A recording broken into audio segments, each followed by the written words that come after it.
యేసుక్రీస్తు ప్రభువారు ఈ లోకంలో జీవించిన కాలంలో ఆయనకు 12 మంది శిష్యులు ఆయన శిష్య బృందంలో ఉండేవారు. He chose the 12 disciples. 12 మంది శిష్యులను యేసయ్య ఏర్పాటు చేసుకున్నప్పుడు వారి యొక్క బ్యాక్గ్రౌండ్స్ కానీ, వారు ఏదో ఉన్నతమైన కుటుంబాల నుంచి వచ్చిన వారిని కానీ దేవుడు ఏర్పాటు చేసుకోలేదు. కానీ అత్యంత సామాన్యమైన వ్యక్తులను దేవుడు ఎన్నిక చేసుకున్నట్లుగా మనం వాక్యంలో గమనిస్తాం. వారిలో ఒక ప్రాముఖ్యమైన శిష్యుడు ఎవరంటే పేతురు. Peter, James and John. యేసుక్రీస్తు ప్రభుకు 12 మంది శిష్యులుంటే కొన్ని పర్టికులర్ ఇన్స్టెన్సెస్లో యేసే కేవలం 3 మాత్రమే తీసుకువెళ్ళారు. కొన్ని ప్రాముఖ్యమైన ప్రదేశాలకు, కొన్ని ప్రాముఖ్యమైన సంఘటనలు, కొన్ని ప్రాముఖ్యమైన అద్భుతాలు ఆయన చేసినప్పుడు, కొన్ని విశిష్టమైన కార్యాలను ప్రత్యక్షంగా చూడడానికి యేసు ప్రభు కేవలం 3 ఏర్పాటు చేసుకుంటే, ఆ 12 మందిలో నుండి ఏర్పాటు చేయబడిన 3లో పేతురు అనే శిష్యుడు ఒక ప్రధాన శిష్యుడుగా మనకు కనబడుతూ ఉన్నాడు. So Peter was an inner circle disciple of Jesus Christ. యేసుక్రీస్తు ప్రభు యొక్క ఆంతరంగిక శిష్యులలో పేతురు ఒక శిష్యుడు. అంటే ఒక మాటలో చెప్పాలంటే ఒక క్లోజ్ డిసైపుల్.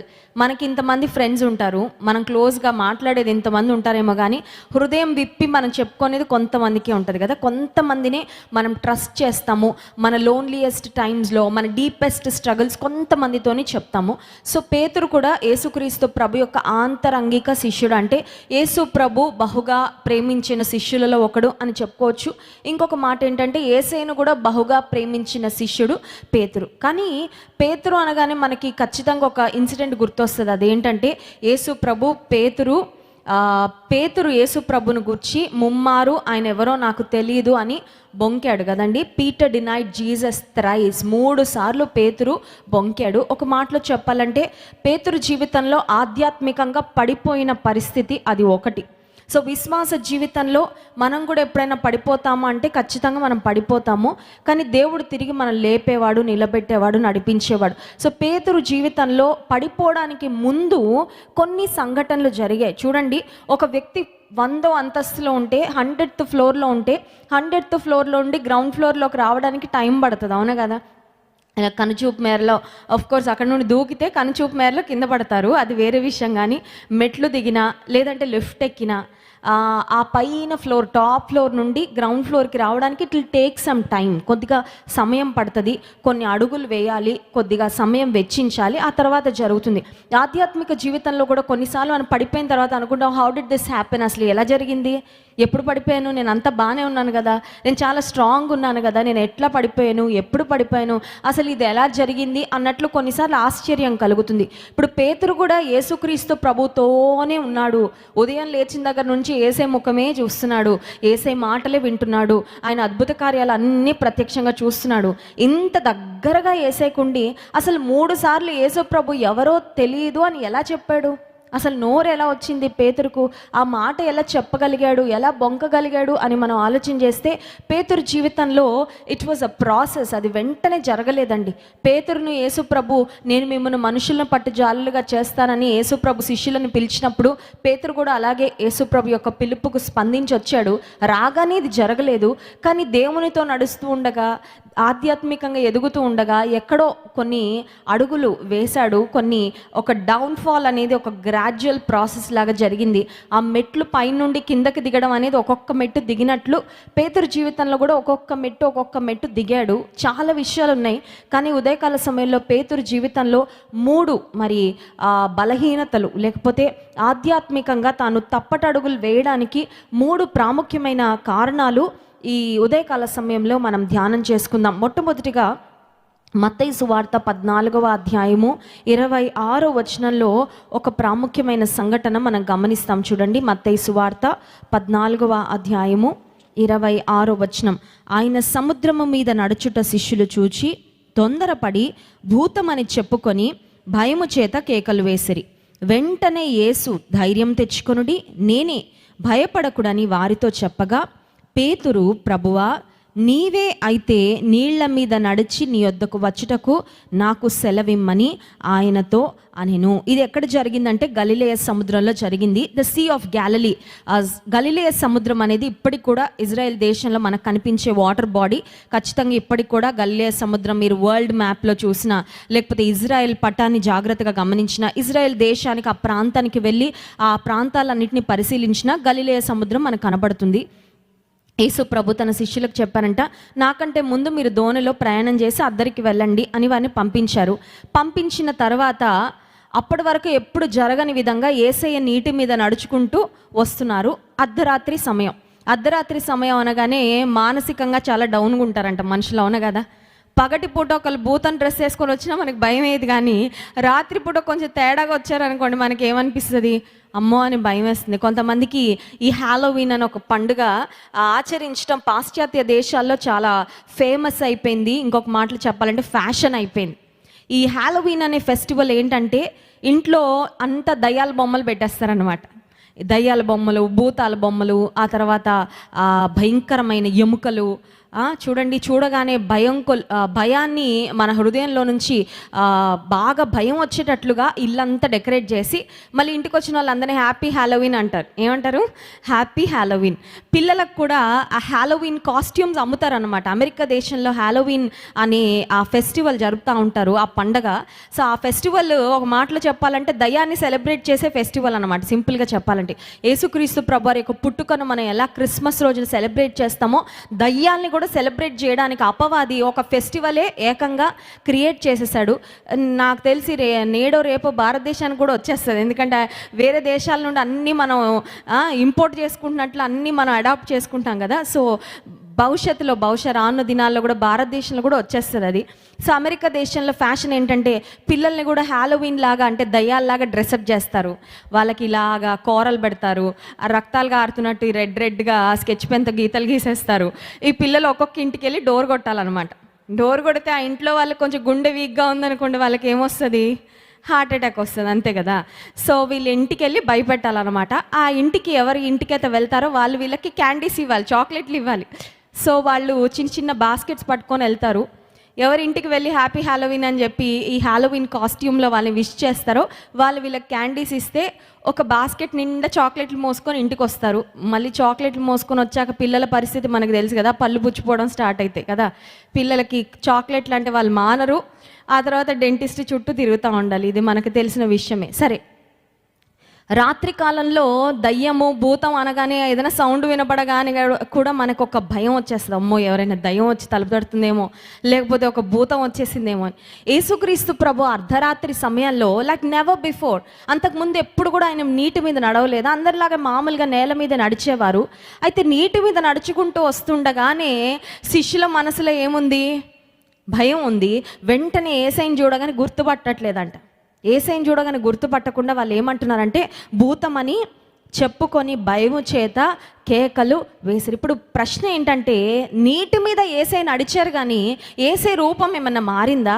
మారలేదు. He was the same Jesus కదండి. యేసుప్రభు రూపమేం మారలేదు, ఆయన మానవ దేహంతోనే ఉన్నారు. శిష్యులు నిజానికి యేసుప్రభుని గుర్తుపట్టి ఉండాలి, కానీ వారిలో ఆల్రెడీ భయం ఉంది కాబట్టి they were not able to recognize Jesus. యేసుప్రభుని గుర్తుపట్టలేకపోతున్నారు. ఇప్పుడు యేసయ్య వచ్చిన తర్వాత 27వ వచనంలో వెంటనే యేసు ధైర్యం తెచ్చుకొనుడి, నేనే, భయపడకుడని వారితో చెప్పగా. యేసయ్య మాట్లాడుతున్నారు. ఇప్పుడు యేసయ్యతోనే ఆయన శిష్యులు ఇంతకాలం తిరిగారు కదా. ఇప్పుడు యేసయ్య స్వరం తెలుస్తుందా తెలియదా? అర్ధరాత్రి సమయంలో భర్త వచ్చి ఇంటి దగ్గర బయట డోర్ కొట్టాడు. నేనే అంటే భార్యకు అర్థమవుతుందా అవ్వదా? అర్థమవుతుంది. ఎందుకంటే పెళ్ళైన దగ్గర నుంచి భర్త స్వరం రోజు వింటూ ఉంటారు కాబట్టి you can very easily recognise. దయ్యమేమో, భూతమేమో, కిడ్నాపర్స్ ఏమో, ఇంక ఇలాంటి ఆలోచనలు ఏమి రావు. స్వరం వినగానే వెంటనే తలుపు తెరవాలి. ఇప్పుడు పేతురు కూడా ఆ దోణిలో ఉన్నాడు. యేసుక్రీస్తు ప్రభు నేనే అని వారితో చెప్పాడు, భయపడద్దని వారితో చెప్పారు. యేసయ్య స్వరం వింటూ ఉండగానే, యేసయ్యని చూస్తూ ఉండగానే కూడా పేతురు యేసు ప్రభుని నమ్మలేని స్థితిలో ఉన్నాడు. చూడండి 28వ వచనం, పేతురు, ప్రభువా నీవే అయితే నీళ్ల మీద నడిచి నీ యొద్దకు వచ్చుటకు నాకు సెలవిమ్మని ఆయనతో అనెను. నీవే అయితే అక్కడ ఏం కనబడుతుందండి? డౌట్ కనబడుతుంది, అవునా కదా? ప్రభా నన్ను నీళ్ల మీద నడిచినట్లు నువ్వు సహాయం చేయి, ఆజ్ఞాపించయ్యా, నువ్వు రమ్మంటే వస్తానయ్యా అంటే సరిపోద్ది కదా. నీవే అయితే అప్పుడు నన్ను రమ్మని నడవమని చెప్పు. ఒక యవనస్తురాలు అర్ధరాత్రి సమయంలో ఆమె ప్రక్కన పడుకుని ఇంకొక అమ్మాయి బాత్రూమ్ కోసమని ఇంట్లోంచి బయటకు వెళ్ళిందంట. బయటకు వెళ్ళగానే ఈ అమ్మాయికి అసలే భయం, మళ్ళీ బోల్ట్ వేసేసుకుంది. అంటే ఆ అమ్మాయి బాత్రూమ్కి వెళ్ళి వచ్చేలోపు దయ్యము భూతం ఎంటర్ అవుతుందని బోల్ట్ వేసేసుకుంది. ఇప్పుడు బోల్ట్ వేసుకున్నాక ఆ అమ్మాయి పాపం వచ్చింది. వచ్చిన తర్వాత తలుపు తడుతుంటే ఈ లోపల ఉన్న అమ్మాయి అంటుందంట, నువ్వు యేసు రక్తమే జయమని చెప్తేనే తలుపు తీస్తాను, లేకపోతే తీయనంటుందంట. అంటే ఈ అమ్మాయికి ఏం డౌట్, ఏమో ఆ అమ్మాయో లేకపోతే ఇంకెవరో వచ్చారో. ఈ బయట ఉన్న అమ్మాయి ఏమనుకుంటుంది, ఆ అమ్మాయిని ఆట పట్టించాలని నేను అననంటుంది. ఆ అమ్మాయి విశ్వాసే, కానీ చూద్దాం అని నేను అననంటే ఈ అమ్మాయి లోపల నుండి అంటుంది, నువ్వు అనకపోతే నేను తలుపు తీయను. 2ంటికి అర్ధరాత్రి 2 గంటలు నువ్వు యేసు రక్తం జయం అనకపోతే నేను తలుపు తీయను అనగానే ఇంకా ఆ బయట ఉన్న అమ్మాయికి ఇంకా వేరే ఆప్షన్ లేదు.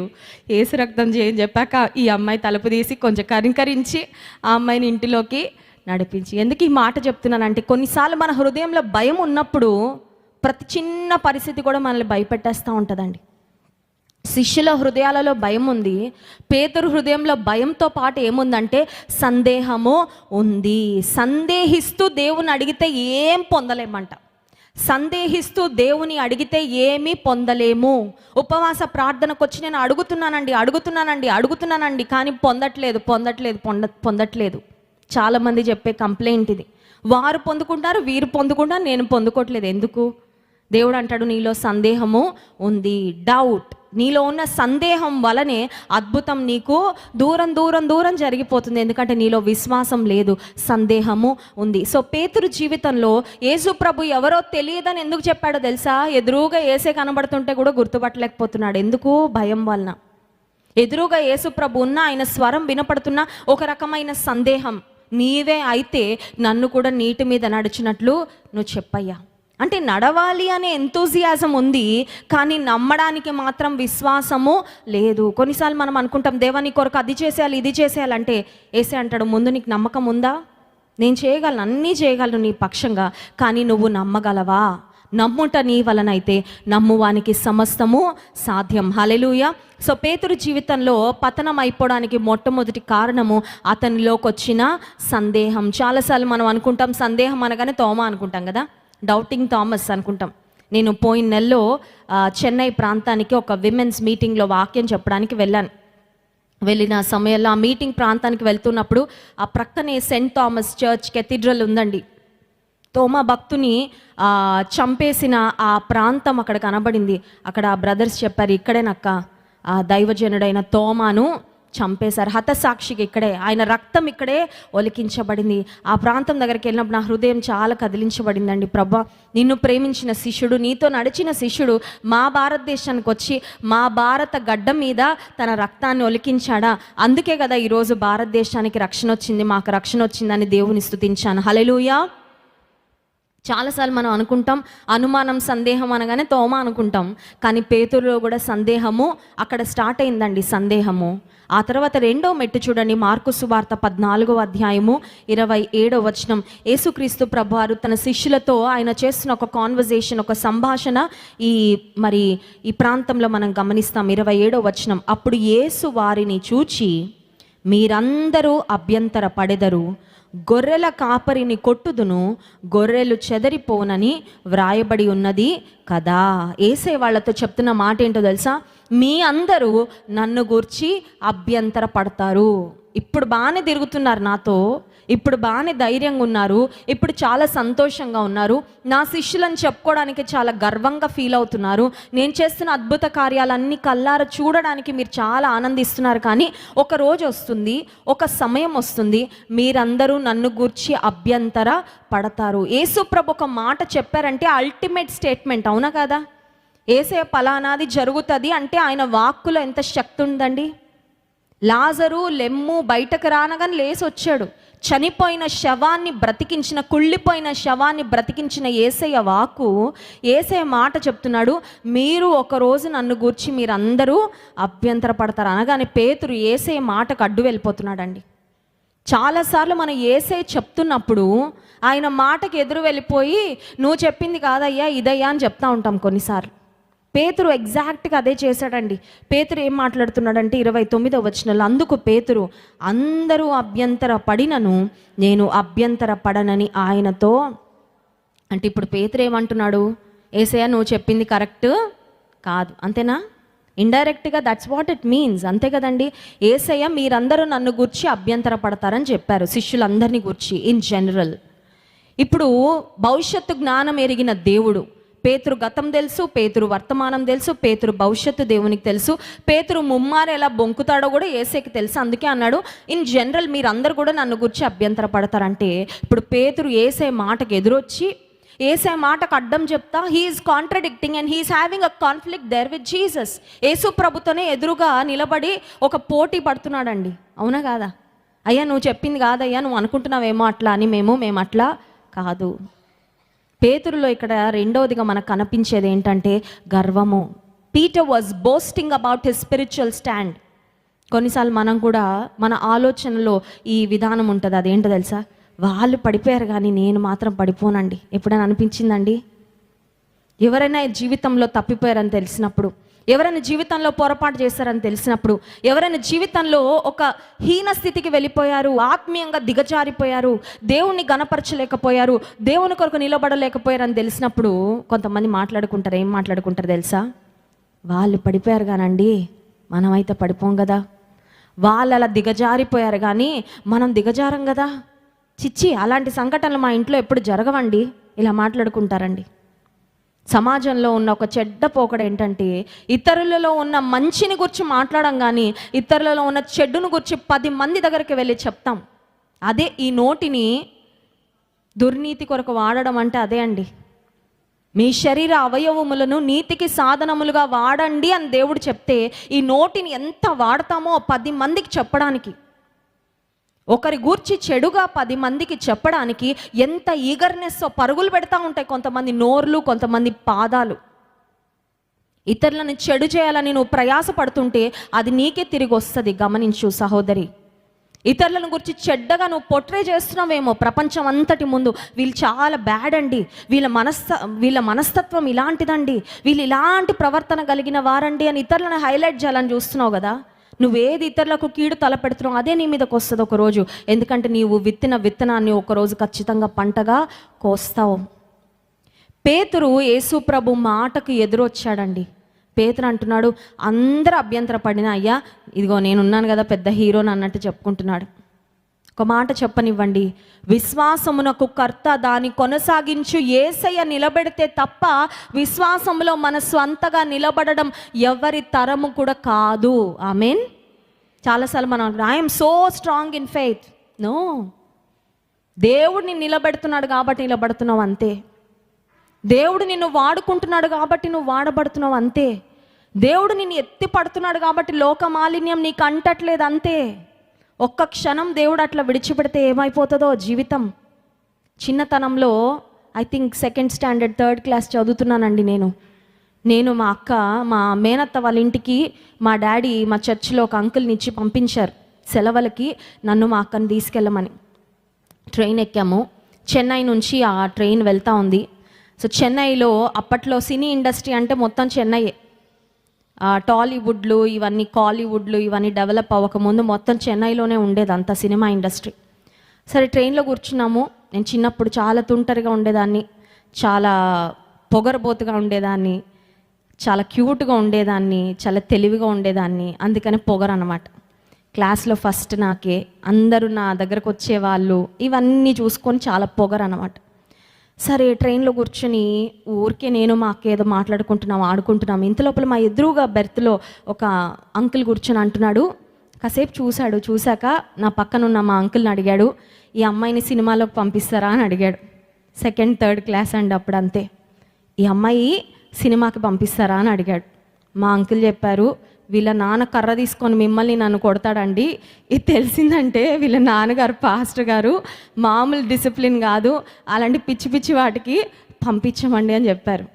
సరే అది నాకు ఒక వేగ్ మెమరీ, నాకు ఒక జ్ఞాపకం లాగా అలా ఉంది. అప్పుడప్పుడు నాకు సేవలోకి వచ్చిన తర్వాత నాకు జ్ఞాపకం వస్తుంది. ఏమో దేవుడు ఈరోజు పట్టుకొని వాడుకోకపోయింటే నా జీవితం ఎక్కడ ఎట్లా ఉండేదో. I never know. చాలాసార్లు మనం అతిశయపడతా ఉంటాం కదండి. నేను కాబట్టి ఇట్లా ఉన్నాను, నేను కాబట్టి ఇట్లా నిలబడ్డాను, నేను కాబట్టి ఇంత మంచి పేరు వచ్చింది. చాలాసార్లు అట్లా ఫీల్ అవుతూ ఉంటాం. నా విశ్వాసం ఎంత బలమైందో తెలుసా, నా పట్టుదల ఎంత గొప్పదో తెలుసా, నా ప్రార్థన జీవితం ఎంత గొప్పదో తెలుసా, నా కుటుంబ నేపథ్యం ఎంత గొప్పదో తెలుసా. ఇలాంటి ఫీలింగ్స్ వస్తూ ఉంటాయి. అపవాది తీసుకొస్తూ ఉంటాడు వాటిని. పేతురుకు అదే వచ్చిందండి. That is exactly the feeling that Peter had.